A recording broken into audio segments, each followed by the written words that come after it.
Hello, everyone, and welcome to the show. I'm your host, Rob Hernandez, along with Joshua Sean. What's up, Josh? Oh, just sick as a dog. How are you? I'm doing all right. My boys at preschool bring home these crazy, nasty colds, and right at Christmas time, like clockwork every year, it spreads throughout the family. So we're Right. all sharing the same cold right now. Yeah.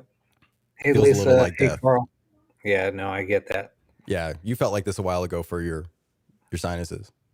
Yeah, yeah. And then my sinus infection turned into bronchitis, which sucked ass. Right, right. Knocked me on my Thanks, ass. Lisa. Hey, Deb. Hey, Lisa. How are you? Hey, Carl, you need to update your profile picture if I can speak tonight.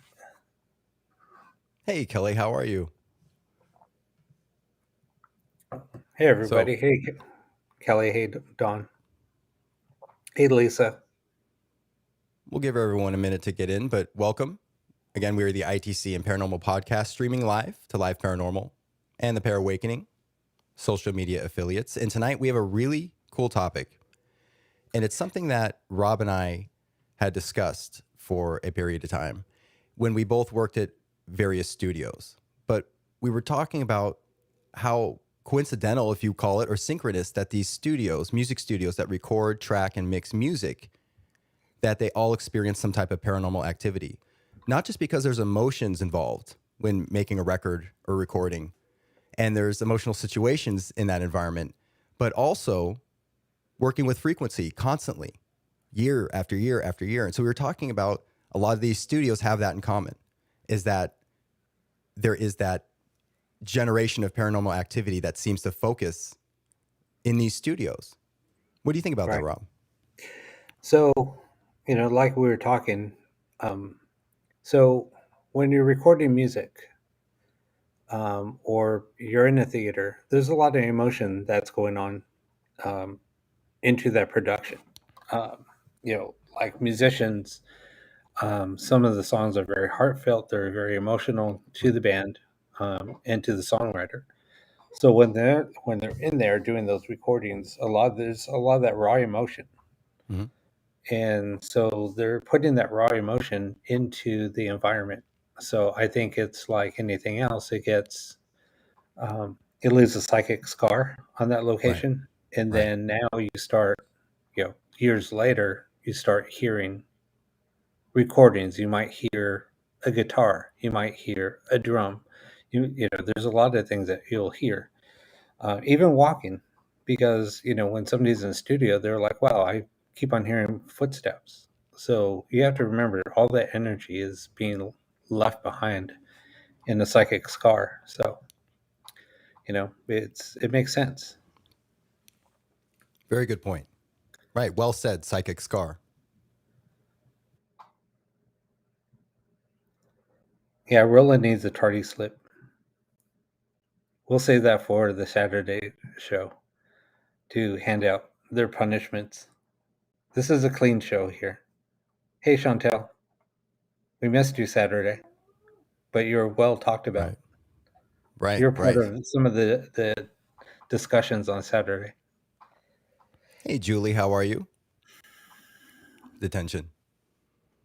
Oh, there's more than detention. Marisol, how are you? Thank you for joining us. But that's interesting that we talked about that. My first experience, Rob, I don't know if I've told you the story incomplete, but this is how I first came about this. And I know you have a story of your own to share. Do you Yep. want to tell your story first? No, you you started, so pardon me. Go ahead. Okay. So I, in my younger days, and kind of still in a way, I'm in a band, and the bass player in our band, the guy who plays the bass guitar, is Aaron Wills or Peanut of 311. We're his side project band, but it's my main project, right? And I'm the drummer in that band. And in my 20s, I wound up at the Hive, which is their studio. And that's where I cut my teeth as an audio engineer. This is where, when you step into a studio like this, they had, when I had $2,000 worth of gear to play with, they had $2 million worth of gear. So I would stay afterwards and we record EVPs. I sent one to Rob that's in his inbox that he could play later. But that's where we noticed, and they discussed that the history of this location, there was a preschool there in the 1920s and 1930s. and we were picking up EVPs of children and children interacting like on a playground or in a classroom. And this theory that because we were always working with frequency, the walls were always soaked with frequency and vibration, that somehow, some way, again, in theory, there was a portal that was almost audibly bringing information from back in time forward. And we were kind of picking that up. Some people call it the stone tape theory, but I found it interesting. And a lot of other audio engineers reported this at other studios, especially ones that were constantly in operation. So it's something to think about, that this vibration may be doing something that we don't know. Subconsciously, maybe we're picking up on it, but there could be something going on. Maybe that's why a lot of studios report EVPs and paranormal activity. Yeah. Now, I know you have an interesting story, Rob. So I went to a movie premiere where there was going to be a lot of Yeah, you're late. Yeah. there was going to be a lot of directors, Right, Carl. producers, actors, actresses at this event. So it was kind of cool. So I went and met a lot of people, and somebody introduced me to a talent scout. So the talent scout kind of knew who I was. I didn't know who she was, but she knew who I was. So she pulled me aside and started asking me about the paranormal. So we started talking. And so she said, we've never had any investigators at this studio, and it's a very well known studio. This is where Fleetwood Mac, where Mick Fleetwood and Lindsey Buckingham, they were in the same studio. They didn't know each other. Mick was like rocking out to a track that him and oh my god, that him and Stevie Nicks put down in that studio. And funny thing is the like at that studio, it was pretty run. It's pretty run down, and it still is. But that's the persona of that studio. So during that, so Lindsay walked in and he saw, he said the 6 foot plus guy sitting there just rocking out to one of our tracks. Didn't know who he was, whatever. Later, they were introduced, and somebody left the band. So they said, "Hey, we have a guitar player and a vocalist that you guys can try out." And so that's how they met, and that's how Fleetwood Mac came together. So anyway, in the studio,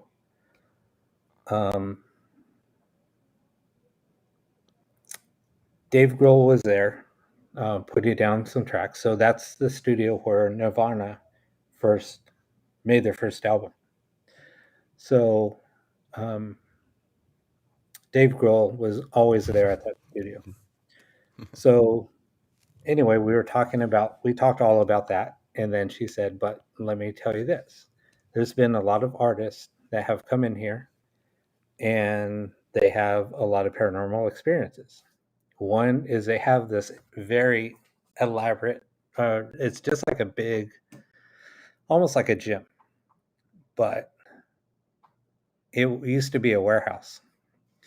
So in that warehouse, they converted it into a drum room, and everybody's like, this isn't going to work as a drum room. But yet it is the most, I guess, acoustic. They said that they couldn't have planned it any better, because when you set up a drum set in there, nothing else compares to that studio. So anyway, in that studio, They heard a basketball bouncing. They went in there, nobody in there. So later that same night, they were in the studio doing cleanup or something. They also heard what they said would sound like dragging in a door opening. So they went back in there, nothing. So she said, Rob, I need you to come out and check out the studio. Like I said, nobody's ever been in there. No other paranormal group, nobody's ever investigated this location. So we want you to come in and see what you can capture. And then she said, I'll even have Dave come down and I want you to interview him. And I said, you're kidding, right? She goes, no, I mean it. She said, I know him. If I ask him to come down and talk to you about this, he'll probably do it. So anyway, so she kept on. I never made it. I mean, our schedules just never worked. They also do movie productions there. Right now, um, they're doing some filming until the spring. So because I reached out to her and I asked if Josh and I could come out there and just check out the studio. And Josh has been to that studio when he was younger. And she said, Rob, just right now we can't. So she said, let's wait until March, April timeframe. And then, yes, I'll bring you down to the studio. I was like, okay, cool. So that's my story. And that's interesting how we began talking about this topic because we believed there was something about the constant mix of generating frequency and vibration and constant emotion. You know, a lot of musicians say that's where they are themselves. Or how many musicians have you heard that's where they connect with God or they feel they're most confident?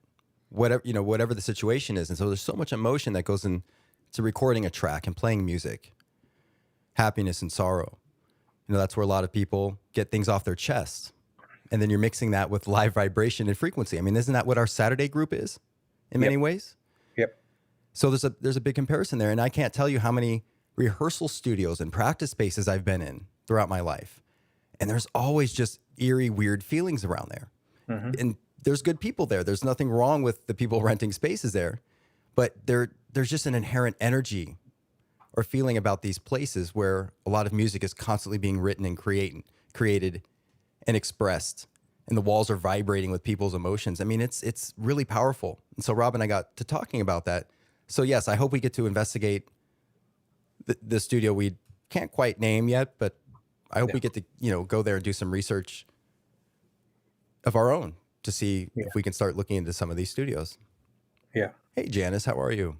And like I said, I mean, this studio, it's pretty rundown. I mean, it's like, I saw an interview where some musicians were talking and they're like, if you go up and pee in the corner, nobody would even tell because it's that dirty. It's just like, there's shag carpet up on the walls. There's, spilled alcohol all over the floors. There's cigarette burns in the floors.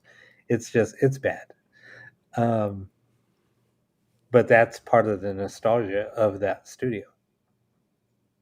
And when bands come in there, maybe not the urine. Maybe not the urine. No, I'm just saying, but that's what is the nostalgia, gives that place such a nostalgic feel is because of, it's just right, Lisa. It just has that energy, and it's just, it's almost like playing in a garage, a dirty garage. Right. But the studio itself is just acoustically sounds amazing, and there's no other studio that a lot of professional musicians talk about. They said there's nothing like this place anywhere. Yeah, especially for the LA area. It's it's highly regarded. Yeah, of course. Right. I mean, some of the bands that played there, that recorded there was Tool, Cheap Trick. God, I mean, there's so many. I don't even think we could remember the entire list. I just don't think it's possible. No, it's yeah.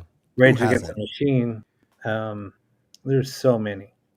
Right. But you notice a lot of those musicians and people that have been in and out of there report a lot of these highly active places where music is constantly being recorded, especially, musicians of that caliber are going in and expressing themselves to the highest degree of their profession. there's got to be that formula there that we see even in our Saturday show, the emotion, and then call it the vibration of frequency that's constantly being emitted. It's, and drummers are known as shamans in many ways, or the shamans, I believe back in the day, I don't remember the exact year, someone correct me, or someone knows this information, fill me in. But I do believe that shamans were known to be drummers that brought in that vibration and resonant frequency to open that communication. So that's very possible in these studios and studios around the country. You hear about them, in New York, in Atlanta, and all these studios. There's Las Vegas, right? Even the theaters, Rob. You've investigated theaters. You've caught a lot of your apparitions, your visible apparitions in theaters where there's music and drama and expression of emotion. Hold on one second. Hey, Lisa, I am not quirky. So, thank you, Michelle. So a friend of mine, Alex Opazo, he plays with a band called Heilung, and they're based out of Denmark. So he refers himself as the electronic shaman. Perfect example. He's a percussionist, amazing percussionist. If you ever go on YouTube and you look up Heilung, and also Jacob is also with Heilung. They're both amazing percussionists, right. And their music is just so, it's so emotional, so raw, right? And they're basically doing, they don't even have a genre for their type of music. They just call it amplified history.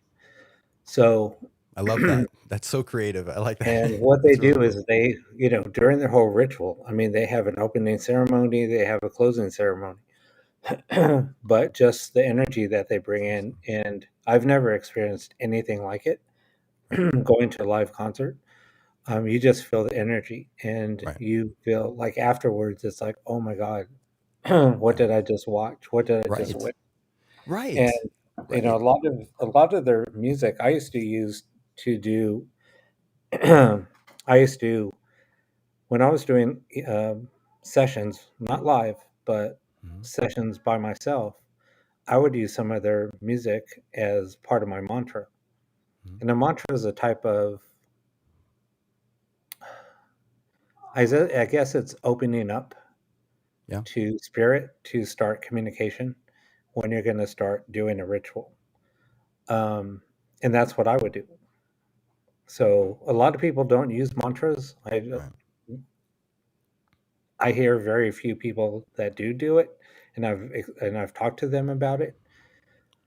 But just the what it opens up is just something that's unexplainable.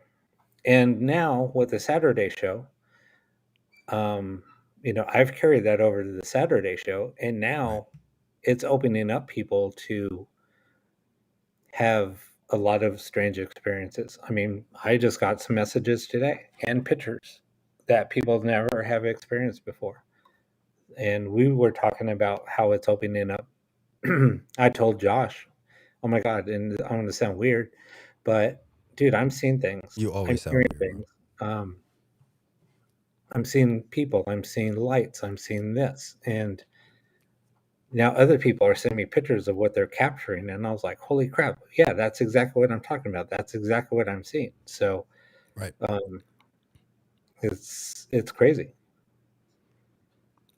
Well, that goes back to what we were talking about. A lot of these studios and rehearsal spaces, and even where there are, movie sets where there's a lot of emotion expressed in repetitive motion, right? So repeating time after time. It makes you wonder. And then again, like the Saturday show or anyone that's working together in a group setting can be experiencing this as well. Right. And how many times do people hear their favorite song or music and it gives them goosebumps and they have a, soulful experience listening to that favorite song? Now, yes, there's a dopamine hit there, of course, but a lot of people relate music and frequency and vibration to spiritual connection and communication. Right.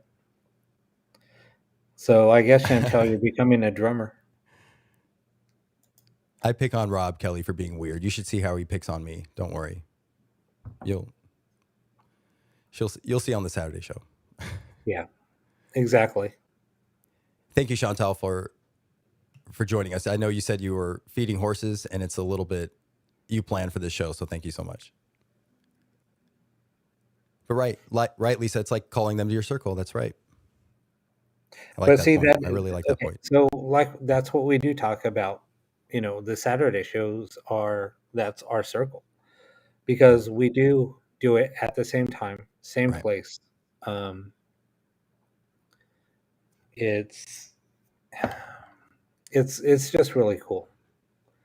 Somebody also referred to like the Saturday with the experiment that we're doing and the things that are happening. They called it this like it's almost like we're mimicking the skull experiment, and I didn't even think about that. Right. Right. If you look it up on Right, YouTube Lisa. or look it up on do a search on the skull experiment, Right. um, you'll see what I'm talking about. It's pretty cool. Let me see if I could send a link. Hold on one second.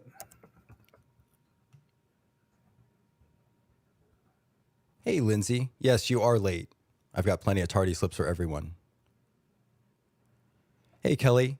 And hello to your husband, Patrick, he's not storing this time. Hi, Patrick. Thanks for joining us if you can hear this.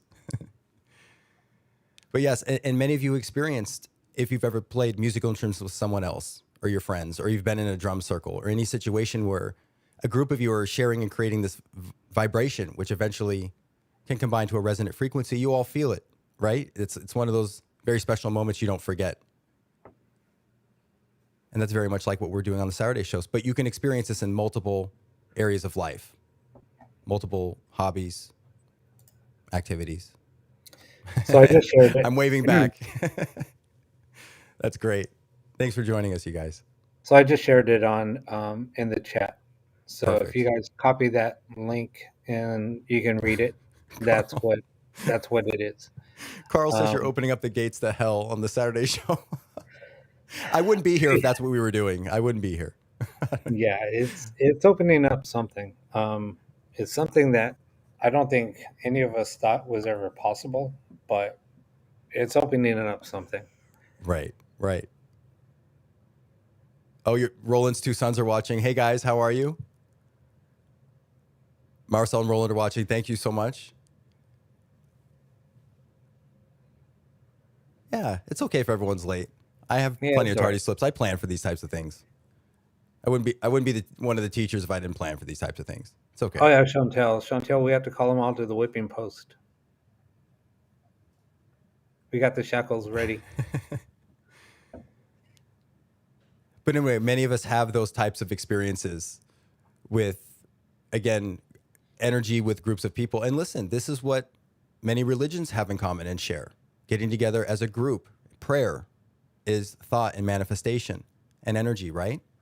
So a lot of this, there's a lot in common with what has been going on with humans for, gosh, I don't know, since the beginning of time for us. Mm-hmm. Always getting together in some way, socially. Yeah. No, absolutely. It's and you guys are sweet. Thank you. And doing a bunch of experiments, and trying different things, because we don't know what works and what doesn't work. We don't know. We're just trying different types of communication, and when you're dealing with musical instruments, and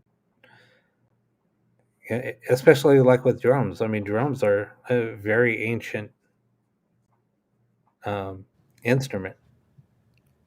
Along with horns. Horns are also. I have through certain mics, and yes, horns actually do create some interesting vibration that can be used and manipulated, but digitally pitched and manipulated. Mm-hmm. Right. A lot of I have some dirty, trashy China cymbals for a drum set that aren't clean, and they create their own form of noise. And one could even argue it's a form of audible purlin noise in a way, because it's very focused noise. It's focused noise to resonate at certain frequencies. But you can slow that down or noise reduce that, and you can hear communication coming through the crash symbols of these China symbols. You know, Right. you can hear voices, just like people get voices out of a coffee maker that's running and brewing coffee. So, I mean, these voices come through everything. So when you think about that, if there is indeed, in theory, this communication through the crash of a cymbal and the guitarist striking a chord on the guitar and the piano, you know, playing a crescendo and amplifying that frequency, we talk about stochastic resonance, frequencies on Mhm. top of frequencies on top of frequencies to magnify and amplify this. That these studios do indeed. They're constantly creating these situations, or these, for lack of better words, portals where communication and paranormal activity are generated on a regular basis. Mhm. And there again on our Saturday show.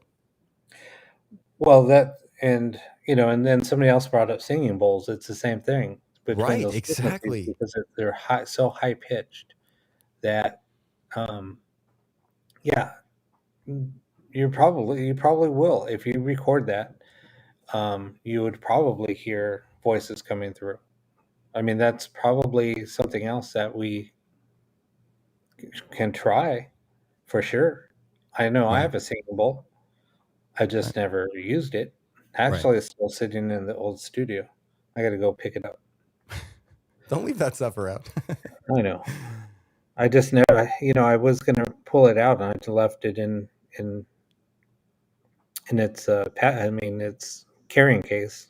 I just never taken it out. Right. Kelly, yes, Patrick is right. Resonance. Does that sound right? Yes. The key word is resonance. Or we talk about resonant frequency. And that's a lot with the Blu-ray sessions. Is that's not using radio, but again, we're using resonant frequency, stochastic resonance, and those principles of things building on top of each other. Very much how theaters are built. Outdoor theaters, the Greek Mhm. theater, they are naturally amplified by the design of the theater. So you can play acoustically right on stage, and everyone throughout the theater can hear this beautiful amplified sound without the need for speakers. Now, yes, they do obviously amplify and do other things, but the whole acoustical property theory behind those types of theaters, in a way, is stochastic resonance, is how the frequencies are amplified and move naturally in intensity and increase in intensity. Right. Yeah, and speaking of the Greek theater, I'm gonna go see Heilung there Oh, that's next right. Maybe September. that's why I brought up the Greek theater. So It was top of mind. I'm very excited. Um, Right, Lisa. Yeah, yeah, acoustic Lisa, cave. Right. exactly. So it's funny just how acoustics work, and we talk about frequency. It's like when we're doing our show on Saturday. Um, Somebody was talking to me about, when you're doing this on Saturday, um, they felt like there was a portal opening up, and they could sense that. Um, and it's not only happening in my locations; it's happening in other locations. And then Josh started experiencing things after I went to bed, um, and other people were reporting the same thing that Josh was. Um, and it's mind blowing. I was like, "What are you guys talking about?" Because and they're people that don't even know each other. So Josh didn't know who I was talking about. There's been a few people that were messaging me, and I'm like, "Are you kidding me right now? Really?" Right. And I was like, "You guys all are in on this, but no, Lisa says, I do believe that there is a portal that opens. yeah." It's an excellent And point. I believe that there is too. Chantel says these natural amphitheaters. Oh, I'm sorry, Rob. Go ahead. No, go ahead. I was just going to read Chantal's comment. She says these natural amphitheaters also have more UFO sightings and phenomenon around them, not just Skinwalker Ranch, others too. That's Yeah. right. Yeah, there's a fascination. It's almost some of the earliest, I don't want to call it technology, but just figuring out geometry and resonance and how things reverberate and designing these amphitheaters, what back in, I don't know how long ago, back in the Greek times, they were the first to create these types of amphitheaters. I don't know the year. Someone's a history buff, they know the year. But essentially, we've had this forever, and there's always been a fascination around this. Mm-hmm. Yeah, Someone's got to be a history buff in the comment section,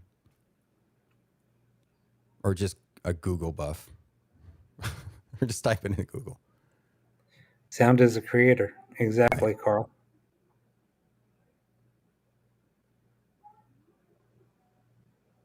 Right, Deb. Right. Having portal activity has been happening for many months. We are geographically positioned around the world. Mm-hmm. And it's funny because I think Deb was one of the first people that saw the shift when everything happened. She's the one that pointed it out, and then everybody else started seeing it. It was kind of funny because Deb made me aware. She was the first person that made me aware of that there was just a shift change. And as soon as she sent that message to me, I was like, holy crap. I mean, that's when I started hearing all of that. Okay, Rob, I have a fact here. What's that? So I can at least show people I know how to use Google. It says the oldest theater is that of Dionysus Eleutherius. Oh man, I butchered that. On the south slope of the Acropolis of Athens, which was first built in the 6th century BCE. So 6th century BCE, we figured out these acoustical properties of how to amplify voice and music and entertainment naturally. And that's essentially the same principles we're using in our technology in 2021. Yeah, and I was going to say it was something, I think it was a Greek theater, an ancient Greek theater that was the first to be built. It was either that or I was going to say a Roman, but one of the two. But yeah. It was built between 560 and 530 BC. So there you go.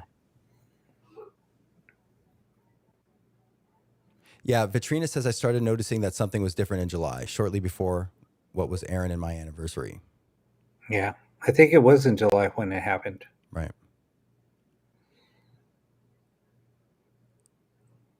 Carl says the fact that they keep calling me human when I use Blu-ray sounds with the Watcher app tells me that they are not human. You know, we can't prove anything, Carl, obviously, but it certainly feels like that. I mean, I guess if you had to express an opinion, it certainly feels like that to me. But that's just an opinion, and there's no way to prove it. Yeah, exactly. Legally Blonde. I say BCB, but it means before children. Boy, that is certainly the case, isn't it? Oh. Marianne says, I've had portals open in my basement. Giant bugs come out. I perceive them to be such anyway. Interesting. Here's a funny thing. So I talked about... Oh, Deb, that's interesting. I talked about speaking of bugs coming out of a portal, I'm going to tell you something. So Josh and I talked about an investigation that we did when the cleansing or banishing was done. There was a portal that opened up, and all of these big black bugs started coming out of it and scattering. And I was like, holy! But they scattered maybe for about 6 inches before they disappeared, but they came out like in drones. And then it was like, boop, it just closed up and they were gone. It was really strange. But to witness that freaked the hell out of me. I was going to say, you shared that with me. I did not experience that, but I remember immediately after it happened, you shared that. Yeah. And your story hasn't changed to this day. I've been watching you, but your story hasn't changed. And It freaks me out. Freaks me out a little bit. I don't like bugs anyway. So, you know, 6th dimension bugs. Oh, yeah. It was travel really through time. Oh, yuck. Slight echo. They hear a slight echo. I'm not sure what that's from. It might be because of mine. I don't know. When I'm on Zoom meetings, I always have to mute my mic because it echoes. Might be something on my end. Right, Julie. Julie says, I have heard them say human many times. Josh, I told you what Stan said about them. Yes, you did, Julie. And I'm definitely trusting you guys on that information. I just didn't want to come off speaking concretely that we know, or at least I can say and I know exactly what it is. But I know that, you know, there is a lot of reason to consider that possibility. I mean, I definitely understand what you're saying, and I feel that.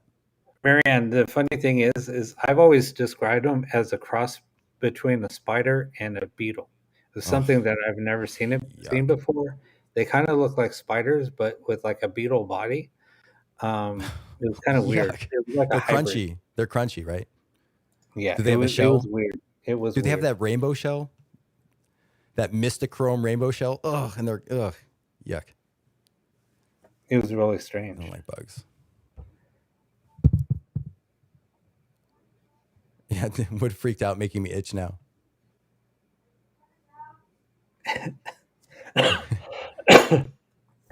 Chantel says, well, an astronaut saw snakes in space. So as a side note, it well believed that snakes are guardians of portals. Wow.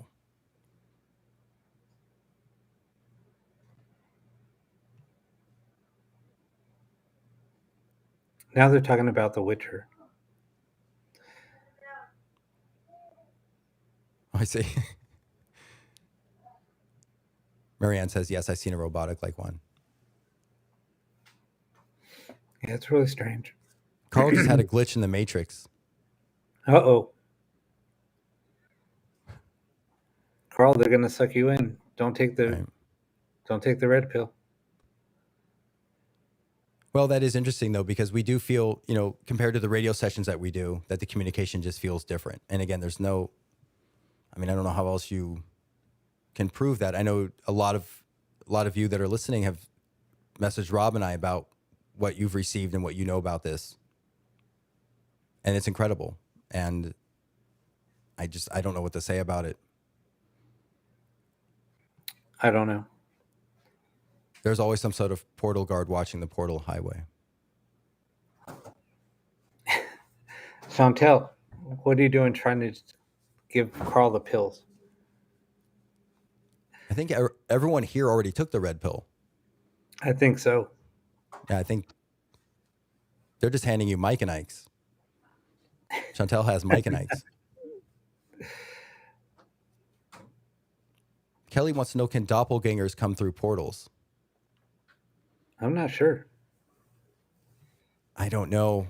I've heard from other people that know more about that it's possible that they've seen themselves almost materialize and dematerialize. That hasn't personally happened to me, but I know of people that have claimed that's happened to them, but maybe someone else listening knows more about that. I mean, Eric saw my doppelganger. Well, I saw him.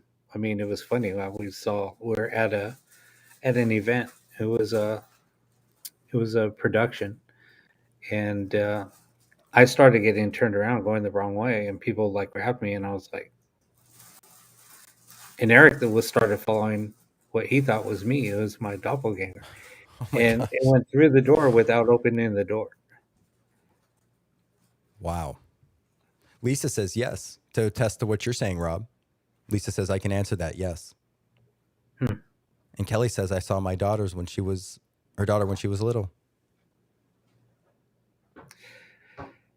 Janice wants a purple pill. Yep, just mush them both together, and there you go. Isn't that the fruit punch Jelly Belly? It is the holiday Yep. times. I know Jelly Bellies are popular now. Isn't the purple pill I like the purple pill. It's like fruit punch or island punch. No. What is the purple one? Oh, it's good though, whatever it is. Don't know.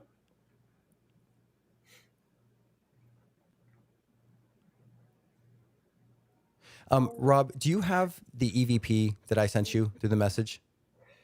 I do. Could you play that up until like the 30-second mark? This is an EVP I caught at the studio I was working at, where the preschool was there in the 20s and 30s, and we felt like time was repeating itself. And I'll just play it and see what you guys hear. It's like 20 seconds in. And it's not edited, no noise reduction, nothing. Just an EVP. Hold on a sec. Yeah, it tastes like grape Skittles. That's right, Lisa.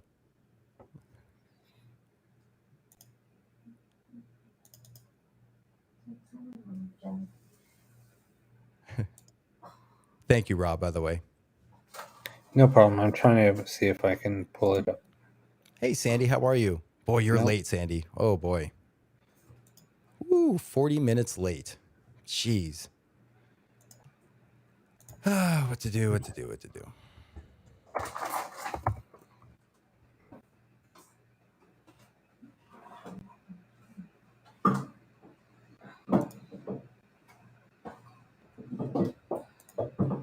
Sandy, it's okay.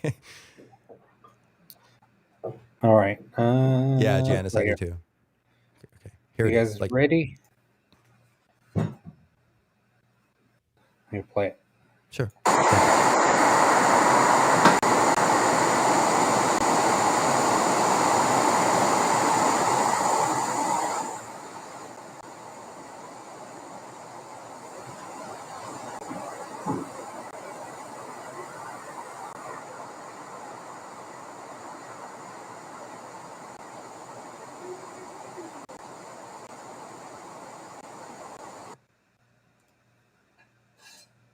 Okay, that's it. It was unedited, about 20 seconds in, but you hear a little, and you can listen to back on YouTube if you're interested. But it sounds to me like a little girl saying, "Where'd my daddy go?" If you play it in headphones really loud, and it's really interesting because we were picking up a lot of children's voices interacting in a preschool setting, or at recess, or in a classroom. With it. Those were the EVPs we always captured at this studio, and I just found it fascinating because this studio in particular was a lot more active with EVPs, and it was easy to collect data for EVPs. And we theorized because music was constantly being recorded and produced and mixed and played through, loudspeakers. It was almost a perfect situation to research this. So I'm very grateful I was there for about a decade or so to conduct that research and use that equipment. But again, if you're interested, play it back. We don't need to play it again. But if you play it loud in headphones, it definitely, to me, sounds like a little girl saying, "Where'd my daddy go?" Yeah, It's pretty cool. that's very cool. Yeah. But I know other people have captured things, especially in heavily depressed or emotional environments. A lot of people on these investigations, a lot of places that I haven't gone, that you've gone to, that are soaked in very intense emotion. EVPs generate pretty frequently and pretty easily at these places. Right. Yeah, it sounded like a little girl. But yeah, she said, "Where did my daddy go?" Yeah, I mean, that's what it sounded like to me. It's unedited. I didn't apply any noise reduction to it. And that was I believe I recorded that in 16-bit wave, 44.1 kilohertz. Nothing special, just CD quality sound through a little digital recorder. But it was interesting. And in that studio to this day still, I mean, EVPs are generated frequently and often. And it's just something, even situations where certain lights go out on their own every single night, and there's no timers. You know what I'm saying? When you take out all these scientific possibilities that there's a timer or that there's a short in the system, and they've had electricians come out, but these lights just seem to always dim and come back on command, out of their control. So there's a lot of things that happen in these studios. So it just made Rob and I bring up that topic. Mm-hmm. And I'm sure a lot of you have been to these studios, and a lot of you have shared your family members are musicians. I forget who it was. I think it might have been Sandy. Maybe knows the studio that we're talking about, but I don't remember. It might have been Sandy.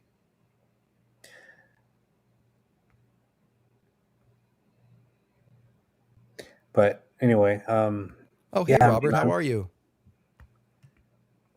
I'm so excited to get to that studio if we can. Definitely.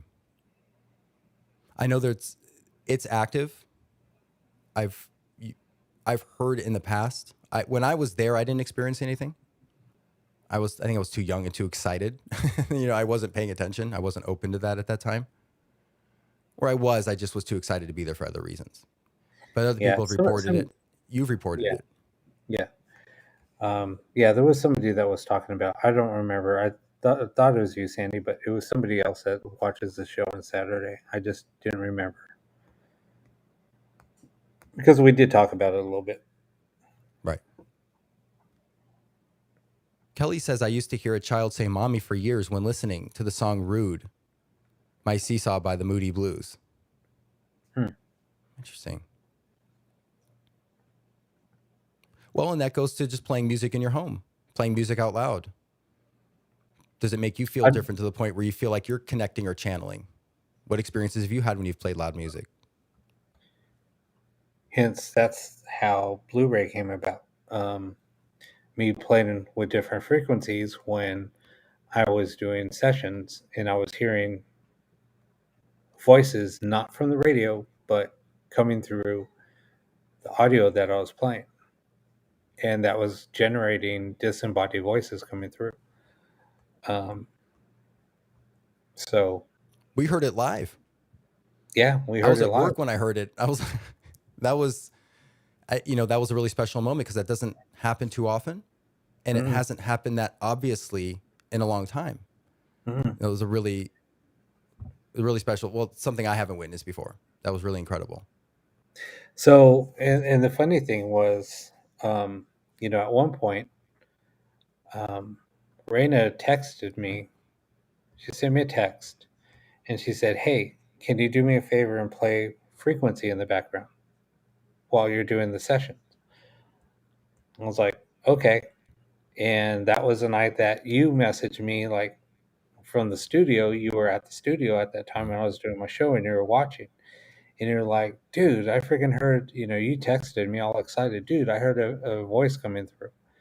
And you said it wasn't through, through the voice, the ghost box or anything. It was a disembodied voice coming through, Right. because you said it sounded different.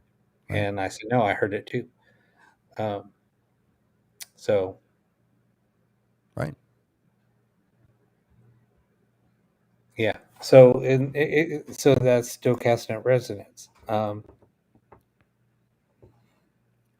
Mr. Poe. Yeah, exactly. The banging pipes. Because it's carrying that sound Right. wave down the pipe. Right. And so that pipe, so the vibration's traveling down the pipe. The sound isn't traveling, it's a vibration traveling down the length of the pipe. And what that's doing is it's creating its own vibration, its own frequency. And then that's going to help generate the voices. Right. Robert has a great comment. Robert says, years ago, I transferred 4 hours of old reel-to-reel recordings I made as a young boy. This was way before I was into the paranormal. I was amazed at some of the EVPs that were on these recordings. Robert, that is the perfect example. And especially on the reel-to-reel recordings, when the magnetism of the tape is involved and directly impacts, so that pressure imprints on the tape, in theory. And I can't imagine the communication you had on there. And that's what I noticed in some of these studios that still had reel-to-reel recordings is the amount of EVPs when you pay attention and you listen to it, when you're not in a rush to get a product out or to get a song out or an album out, and you actually spend time listening to these recordings, even digitally recorded, there is so much communication coming through. Thank you for sharing that, though. I'd be interested to hear what's on your tapes.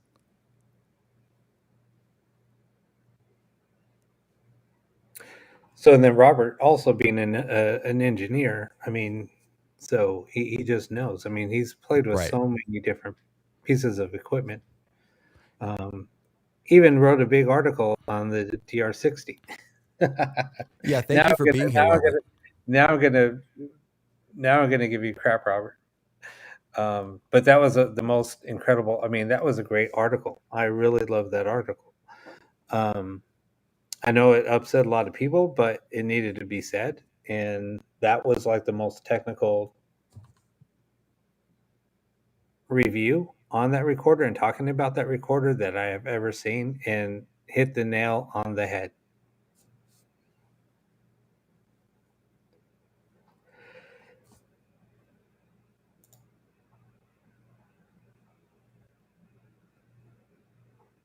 Uncelebrity Kevin Hart says, I finished reviewing a new location in separate location. A new location in separate locations. The same male voice said, stupid dog, after the dog peed. And then later, after the dog stole my battery container, he said, heal. You mentioned that on Celebrity Kevin Hart. That's very interesting, that intelligence and awareness of the surroundings and what's going on. So yeah, if you guys ever want to check out some really cool stuff on tech stuff, go to Robert Veach. Check out his YouTube channel. He used to put a lot of stuff out on Facebook, but I think he's moved it all to YouTube. I'm not sure. Is that true, Robert?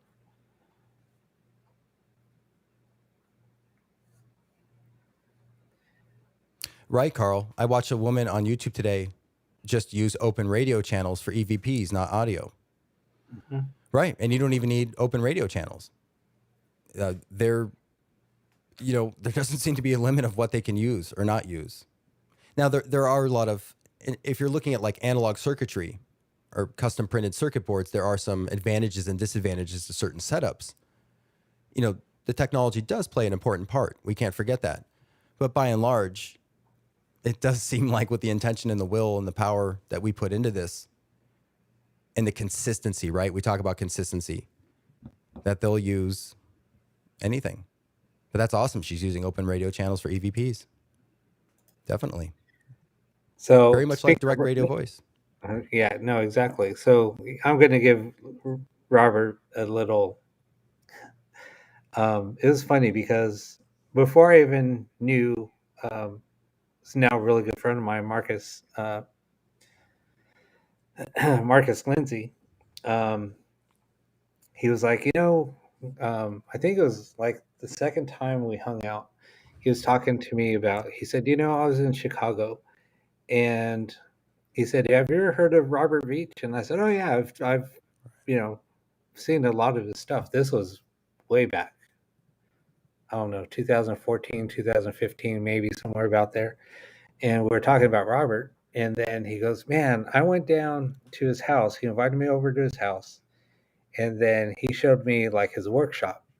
And he said, "Man, he has so much cool stuff." Yeah. He was showing me all this prototype paranormal gear that he was building and stuff, and we talked about it for a while. And then I talked to Robert about it. And he goes, "Oh yeah." Right. So it was kind of funny. I'll have to go check it out someday. Maybe when I get out to Ohio, I'll have to make a trek out to Chicago. Right. Deb says, awesome, Vitrina. It is a conductor element water. Right. How much communication do we get through running water? EVPs. I mean, that's been reported for decades and decades and decades and decades and decades. I mean, that's very common, right? So we know we don't need radio to do it, although radio has been proven to be an excellent conduit and facilitator of this communication for many reasons, but it's not necessary. It's not needed. No, exactly. Right, Julie. That's how she gets. Julie says, Deb, that's how I get most of my spirit communication, through water. Lindsay, I get it when I blow dry my hair. Well, that motor is emitting a frequency that's certainly, sure, why not? Right, Kelly. Water has a lot of violet and blue noise, and violet and blue noise generates stochastic resonance, and that ability for frequencies to multiply on top of frequencies and increase in amplitude naturally. So they use a process of stochastic and inverse stochastic resonance. In theory, again, it's not, can't say we can prove that confidently, but it is a very solid theory. Here's an experiment for you guys to try if you guys are into doing EVPs using water. So what you do is you set up a recorder, you set it down, and you get two buckets full of water. You set one, so you set the recorder somewhere like on a little table and set a bucket of water down on the floor. You'll empty the bucket of water and start asking questions while you're pouring the water. You'll pour the water into one bucket, and then you'll switch. You put the empty one down, switch, and keep on doing it while you're doing EVP sessions and see what you get. Interesting. You know what? That's an experiment I haven't tried, but I like that pretty experiment. amazing. Yeah, I like that. Very good. Pretty cool. Why haven't you told me about this before? I like that. I don't know. I just haven't emptied out my repertoire yet, I guess. I'm not top of mind. I see. I'm not top of mind. No, but I like that experiment. I'm just saying, I mean, it's just something that I did it maybe about 10 times during the investigations, and it was pretty cool. Got some amazing results. But it was just something that, I just don't really talk about. Right. Maybe it's, I don't know. No, I'm excited about that. And I want to try that because that is interesting. And we have, we've captured, waterfalls. I remember years and years ago staying at a hotel and there was a running waterfall in the lobby, and it was maybe 1 in the morning. There was no one there, and just recording, of course, the nerd that brings the recorder, you've got to be kind of sly about this because people look at you weird. But Yeah. just recording the fountain for 1 or 2 minutes, you hear EVPs, which are not from hotel rooms, hundreds of feet away. I mean, it was definitely created in the sound of the water. It's very interesting. Yeah. But for any of you that want to see just incredible, brilliant, and I'm talking brilliant experimentation into the paranormal, please contact Robert Veacher, get a hold of his Facebook page and his information. He has some experiments that will So just boggle your mind. if you go to V Paranormal 1, take a look. It's on YouTube. And you got to watch his Right. pre-Halloween movie he released. It was pretty cool. I thought it was pretty cool. It was well done. Yeah, you want to follow Robert Veach. The experimentation is just, upper tier. It's fantastic. It really is. So, Carl, here's the thing about AI. Now, here we go. Oh, God, you got to get Rob started on AI. Thanks, Carl. Go ahead, Rob. Here's the thing about AI. So, when AI was first, it was basically done because of all of the um, Zoom meetings that are happening because of COVID. So they came out with some software to try to help with background noise because there was a lot of dropped audio, because there was a lot of cutouts. So it's like when you're speaking on a cell phone and you have it on speakerphone. It happens to me all the time. People are always like, "You're cutting out. You keep cutting out." Um, so I have to turn off my speakerphone and pick up the phone or put on my Bluetooth set. Because the way that the mic works, it might hear background noise and it cuts out that. It tries to filter out the background noise. That's what you know software does. So to fix that, they came out with an AI program. So it's going to think like, okay, he was trying to say. So it tries to put the words together. So it's like, okay, so his sentence should have said this, and in real time, it fixes it and it transmits it at the same time. So it's listening to what you're saying, and if it detects any loss in audio, it fills in the blanks and it sends them out. Now, that's what the software is meant to do. So if it hears water and it thinks it's speaking, it's going to fill in those blanks and send it out. That's the only thing about AI software I don't like, because it's creating false positives. And that's what we try to get away from, is false positives. And that's why, because I played around with AI software and I kind of figured out, I knew how it worked. So I wanted to see, okay, well, is that, um, if that's the case, I'm going to try to speak in broken words. So I'm going to do it on purpose and see what happens. And yeah, so it was trying to fill in the blanks, but it wasn't filling them in correctly. And then so I tried it with white noise, and the white noise, it kind of sounded like maybe there might have been something there, if you're listening to it. But if you keep on listening to that same pattern over and over, you kind of see, okay, now I see what's happening. So you could kind of pick up the pattern, how that sound pattern is just looped. And then it's like, okay, I could kind of see where it might say a word, but it's not. So that's when the software takes place. And then that's the reason why I don't like um, AI software, is because it tries to fill in the blanks. Right, right. And that's what it was trying to do. Now, I know that some people are using AI to generate different types of machine learning. That's different. Almost, yeah, right. So I was going to say, the AI you're talking about is more of a noise reduction software, if you will. Correct. Or So if you noise go gate, if you to will. like Crisp is a noise. It's a noise. It's what that does is it fills in the blanks of what it thinks that's there. Now, machine learning, that's totally different. So it's trying to learn your voice, right? So Right, so you're trying to program it. So there's like voice recognition software that will mimic your voice. The more you speak, the more you right, know write up documentations, the better it gets. right. Now that's different. I know that, we've watched a lot of what Veranormal's doing with the Perlin noise, but one of their colleagues, Dr. Michael S. Lee, is using AI, and he's creating, I believe, custom machine learning, where he's using AI almost passively to create this almost consciousness of communication. So I think that's amazing. And you guys Yeah, got to follow that's his work.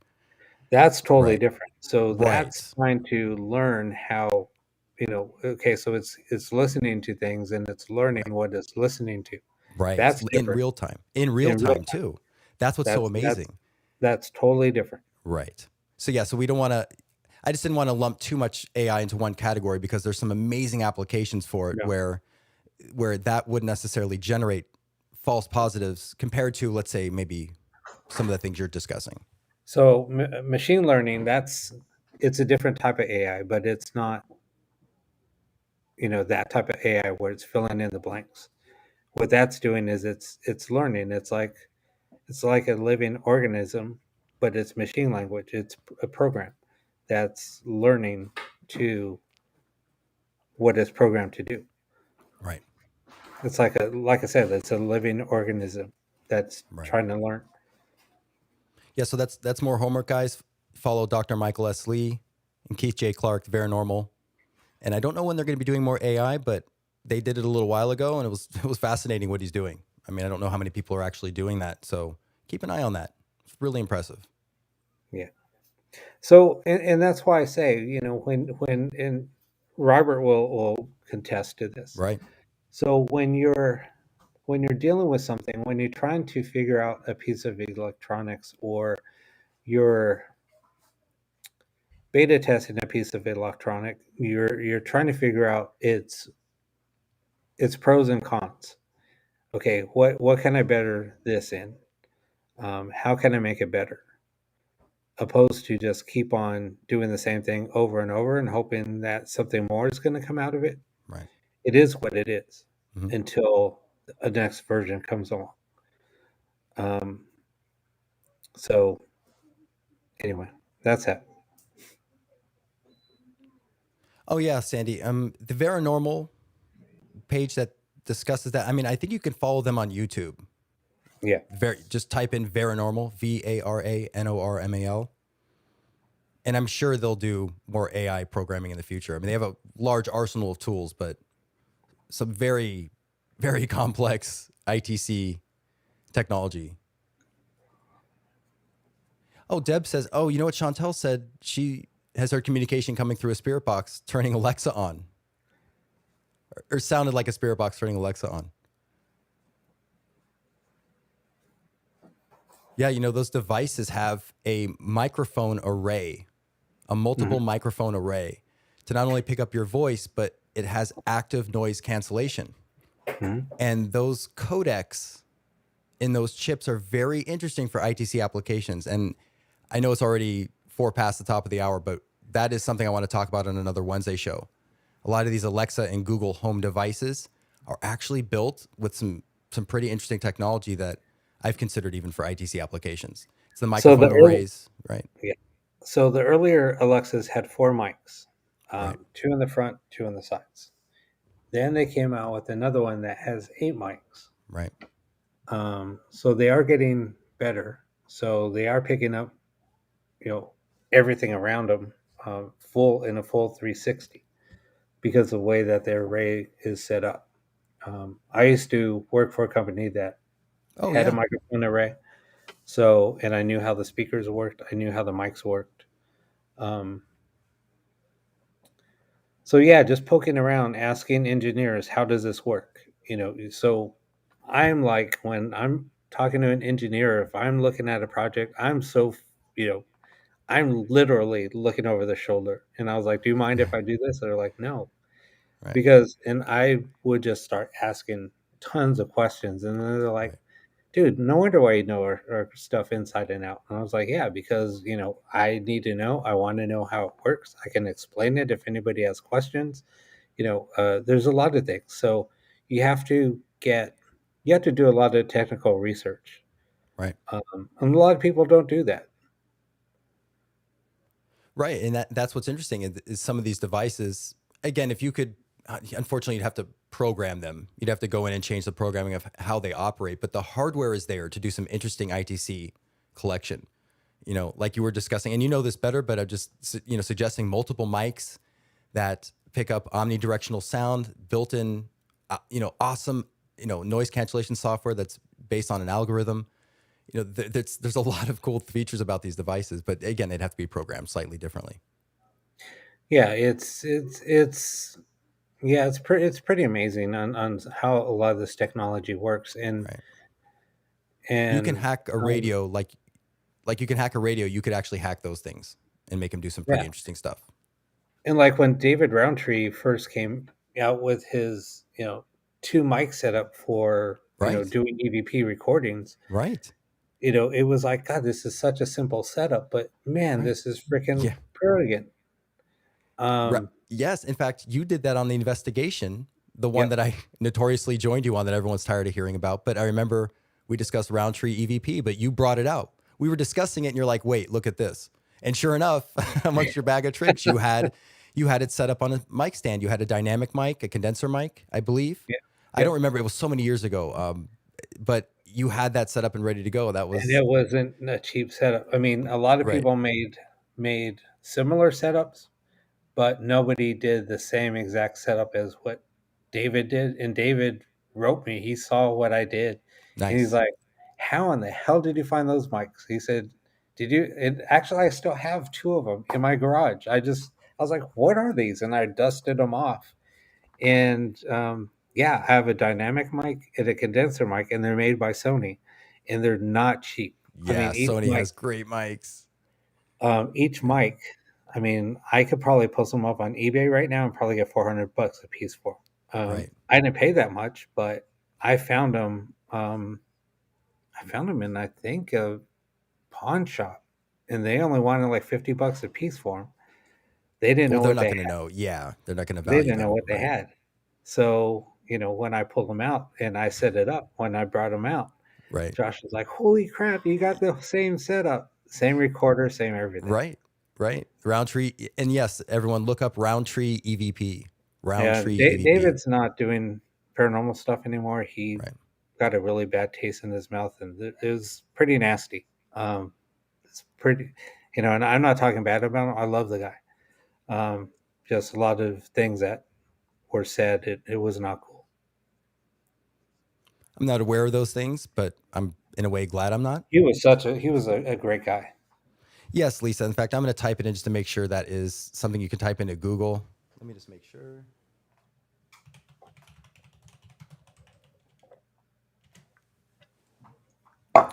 Oh, maybe not. I just Googled it. Wait. Let's see.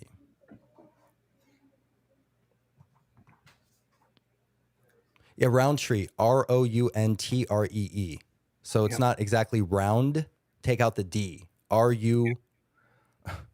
Are you? Are ROU. I can't even read. right? RO. I'm on so much medication. Rountree. David M. Roundtree. Yep. I'm such an idiot. I typed in round tree. I knew it was Roundtree. I used to do the same thing. Yeah, EVP EMF correlator. Author's Den. It looks like, yeah. So there's a whole article on that. But interesting, yeah. And I've tried that at a studio. I don't actually own the equipment. I know Rob has used it live on Investigation, but I've been witness to it recording EVPs in spectacular fashion. And we can go into the discussion of dynamic and condenser mics in the future and their applications for EVP and exactly how they work. I don't know if we can jump into that now. That's a whole conversation. It's it's a whole conversation. Um, and I actually used his method actually live in the studio. That's what I used to Right, use. right. I used to use my condenser mic um, over on my second camera, and then my dynamic mic in front of me. Yeah, it's a fantastic setup, and it's simple. You know, if you when you understand it, it is simple. If it's something you wanted to try live during an investigation, it's not that complicated. Meaning you're not lugging around cases of gear. You know, it's something you can No, I relatively mean, transport somewhat but easily, right? you have to have like a mic stand, which is Sure. the best thing to do is get it up as at least 5 feet up. Well, if you have an 8 foot ceiling, get it up 4 feet. So you want to bring it to the middle of the room, and you want to set it in the middle of the room. So you Equidistance, want to right? set it to half the height of the ceiling, and in the middle of the room. Right. And don't trip over the. If you're an investigator that investigates in the dark, be careful, because Right, you will please. take yourself out, and you'll break Uncelebrity. some Oh, very expensive mics. yes. Yeah. Oof, yeah. And good Un- luck finding those mics if you break them. right. Especially the old classic Sonys. Yeah. I mean, those Yeah, are hundreds and hundreds of dollars. A yeah. C300 is a few Well, hundred that's what I thousands of have. dollars. You Well, have a I think C300? I have two of If them. okay, then those are worth probably $1,200 a piece. C300s have a nice warm tone that Sony's built. A lot of their legendary microphones have that same technology. Yeah. Wow. So I have a Oh, I wouldn't dynamic and sell a those. condenser. I wouldn't sell those. I just wanted to say on Celebrity Kevin Hart stated, I put at least one voice recorder in every room and 4+ video cameras, and it sounds like a different investigation happening in every room. Yep. That's incredible, Kevin. I Oh, can see that though. I used to have the H4Ns, Mhm. and so I would put one in every single room, and Josh saw that. Mhm. Um, but I used to hate going through all the audio. It's, yes, you have to be very dedicated, a lot of perseverance, a It would lot of take for concentration. one investigation probably take a month to listen to all the audio. Seriously, using that many mics. It is a thankless job. I think maybe that's why a lot of parents can review EVP. We're already used to the thankless job of being a parent. So a lot of times EVP is just that type of punishment where it's just a thankless job. You go through it. Someone has to do it. It is exciting. I love it, but yeah, it takes a lot of time. And everyone here has done that. And you know how 4 hours can fly by on a Saturday night reviewing material. And you've only scratched 10 to 15 minutes if you constantly replaying things or extracting audio and analyzing it. I had a female investigator friend of mine. She would come over to our house, and her and I would sit in my office.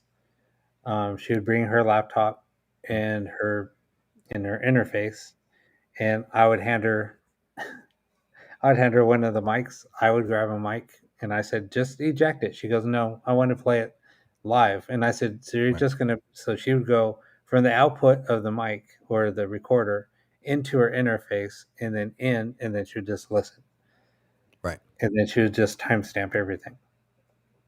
Right. That's how But she liked to do it. Marianne says, I only use a recorder for now. It picks up a lot. Right. So much we talk about ghost boxes and radio-based ITC. There's a lot to be discovered in EVP, and there's a lot to learn still. We still don't know. There's a lot about EVP we don't understand. And a lot of those old techniques and methods are what Rob and I are trying to almost reinvent the wheel in our current technology, is that we don't need the radio for communication. And although it is amazing, and I love radio-based ITC, I do. I love my ghost boxes, but at the same time, it's important to develop the other side of the tracks and work with communication that doesn't require necessarily pulse wave modulation or require sweeping of any kind. So here's the deal. So a lot of people have been reaching out to me lately. I don't know. I don't even know who these people are, and I hear all the gripes about sweeping radio, um, and I just laugh. And I was like, I get it, because they're doing the same argument. You don't need a sweeping radio to get, communication. So a lot of people, I think DRV is becoming bigger than I ever even imagined. Ron I think that Yankovitti's really crushing that I, field. I think that there's more people doing DRV than any other communication. I mean, I think now, um, I think ghost boxes are now people are kind of throwing them to the wayside, and more people that are more into spirit communication are doing DRV and other things. That is true. And I think we're here in the United States of America. On an international scale, to us, what is international? It seems like, I know in South America, direct radio voice is huge. when it comes to ITC research, direct radio voice is probably leading the choice for instrumentation to be used during this communication. Direct radio voice is very big. And I know it's big in Europe and other areas of Asia. And, you know, again, like we talked about, one of our close colleagues, Ron Iacovetti, is getting some amazing communication in long wave territory. Mm-hmm. Well, that's what I'm saying. I think, and most of these people that are hitting me up, the reason why I know is because he named one of the radios that I had, and I'm like, how do you know about that radio? The only place that you would see that radio is in Europe, because Right. I know the person that bought it, and I had to ship it, you know, overseas. And he said, yeah, that's how I found you. So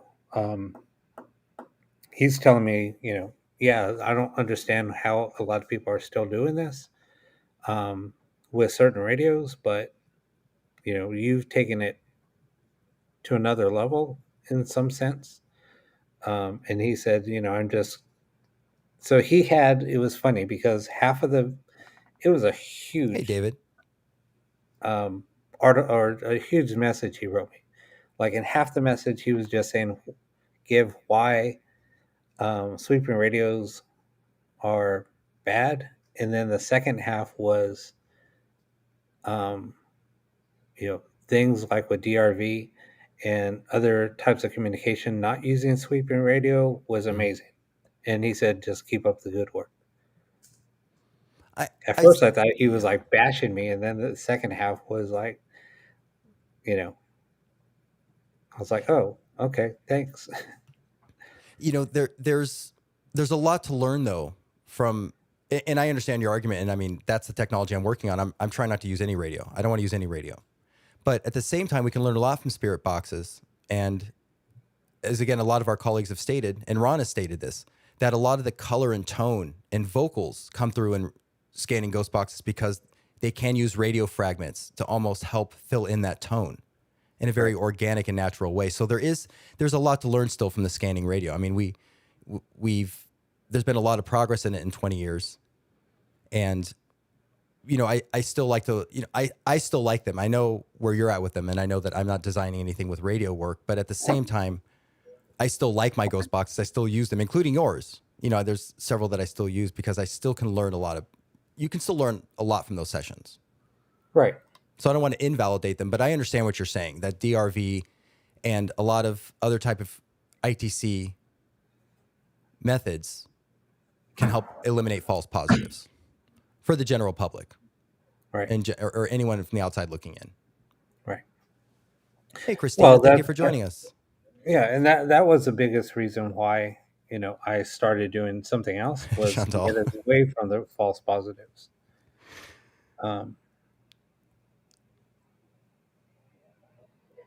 Anyway. Right.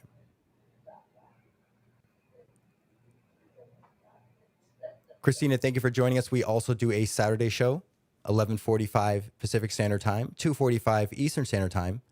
And Rob uses a lot of his current technology to do ITC sessions where we listen to ghost boxes, technology without radio, and we listen for responses. You can ask questions, we listen to responses. It is a lot of fun. It's a little less stuffy than this show, too. I don't wear a tie on the Saturday show, so that should give you an idea. But please join us. We would love to have you. And it's great. You can ask questions, and chances are, as evidenced in our other shows with all of everyone else in the audience, we get responses and everyone gets responses. Right, on Celebrity Kevin Hart, sometimes they prefer to either use a ghost box or disembodied voice to communicate.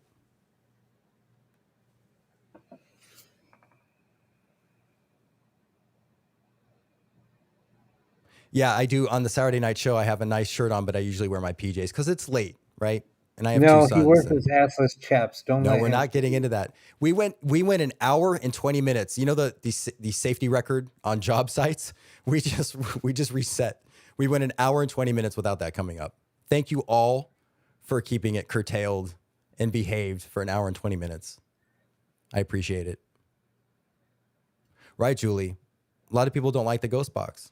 But we know that this communication can occur in any of these instruments, even forward radio that's not in reverse. I mean, that's where it all started. That's how we got here is in terms of sweeping radio. Before we got to reverse and before we got to these new methods, it was forward random or forward linear. And you could hear the intelligent communication. Yes, there was audio pareidolia. Yes, there were false positives, but there was also intelligent communication. But then we get to the reverse application. Then we get to other technology that removes false positives, and it just builds on that and builds on that. And that's where we're going. Is maybe the communication will sound as clear, but the really big benefit is we're going to be removing false positives or the potential for false positives. Yeah, Chantel, we all know what the tie is actually really used for. Don't let the tie around his neck This fool is you. my celebratory tie, by the way. Come on. I'm trying to be in the holiday spirit here. Yeah, holiday spirit, all right. Just wait till after the show. What Oh it's my really going to gosh. be used for. Oh my gosh. Wait till the Saturday show. But Christina, thank you for joining us. Thank you, Marianne. Yes. Thank you for waiting an hour and 20 minutes.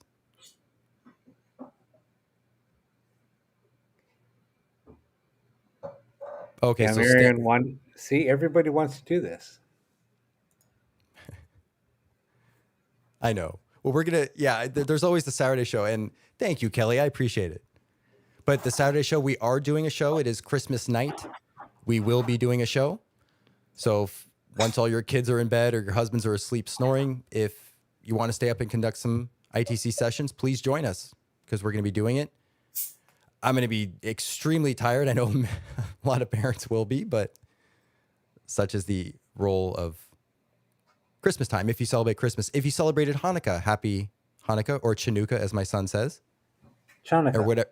Yeah, Chanukah. And whatever you celebrate, happy everything. All are welcome. What was I going to say? God, I was going to say something.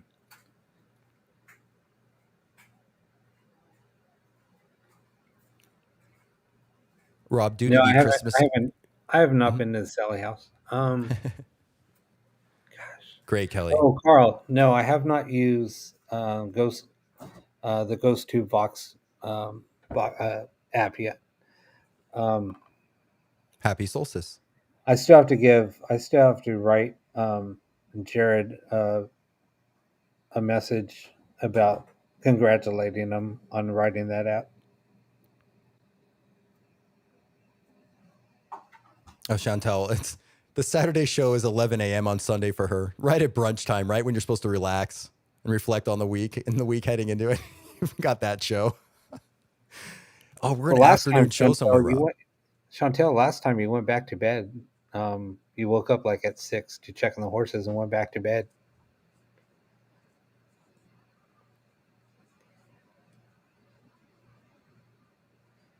No, it's just there's a lot of people walking through my house right now. Real people. Real people. Humans.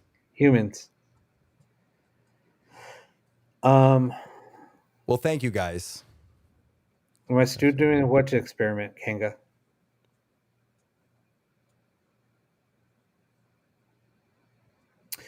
Clint, there's a couple of pretty decent apps. I know one of them was a Sono X10.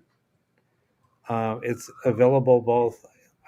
They're always on different versions, both on Android and on iPhone. And EchoVox also is good on Android. iPhone, not so much. Or the Ghost Tube, I guess, Vox app on iOS is pretty good.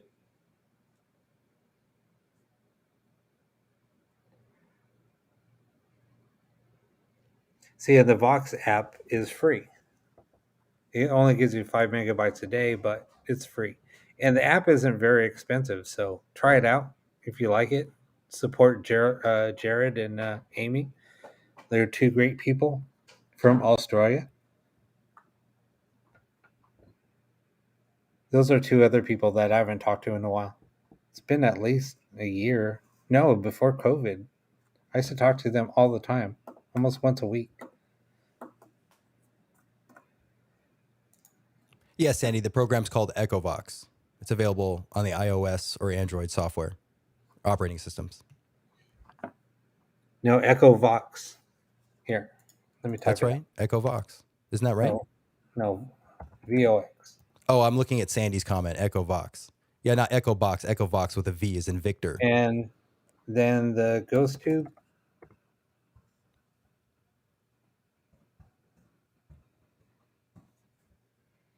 That app just came out. The Ghost Tube Vox app just came out not that long ago. I know that Amy did a promo. She was doing a promo on Amy's Crypt on YouTube. God, I gotta write those guys. Yeah, you're not a very good friend. I know. They'll know it's me as soon as I start coming in. Hey, Jared, why don't you make some strange sounds and scare the crap out of Amy? And Right. they'll just say, oh my God, Rob's back. Rob. Yeah, Echo Vox is a lot of fun. You'll definitely get responses there. I can't wait for you. Oh my gosh, Kelly. Yeah, I can't wait for Kelly to try it.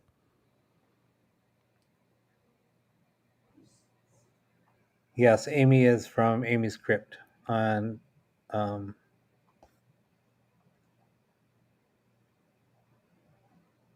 But the funny thing is, the reason why I really liked Amy and Jared right off the bat was they would do investigations and they would never say that it was paranormal. They would always ask people for their feedback. Even if they saw something, they would always try to debunk it. And that's when you know that you have somebody special doing investigations.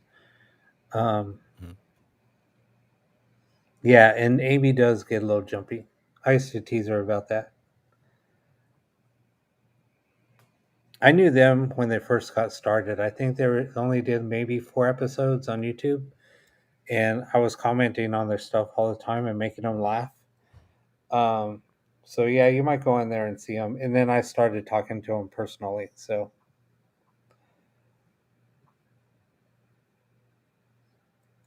Right, on Celebrity Kevin Hart. Great point. Says, I've noticed that the same spirit's using DRV as well as doing disembodied voice, which is why I stick to DRV and traditional spirit box. Yeah. it's always the same voices. Right. And that's a good catch. And that's why I like it so much, because it's like, okay, if you're going to get a disembodied voice, how in the hell is that coming without a radio being on? And it's the same voice. And you can, compare voices and you're like, holy crap, that's the same voice coming through. Right.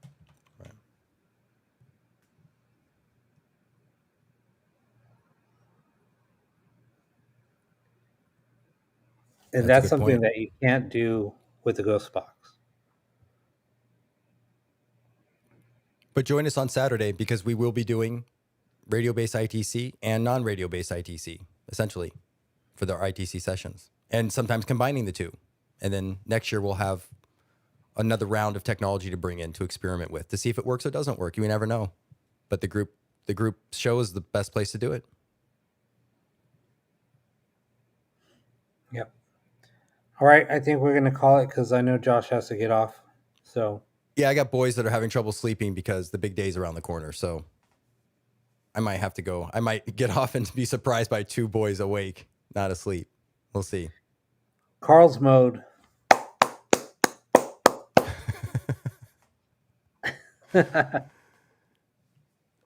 Kelly, it's at 11:45 p.m. Pacific Standard Time, which is actually 2:45 a.m. Eastern Standard Time in the morning. So midnight late around that time.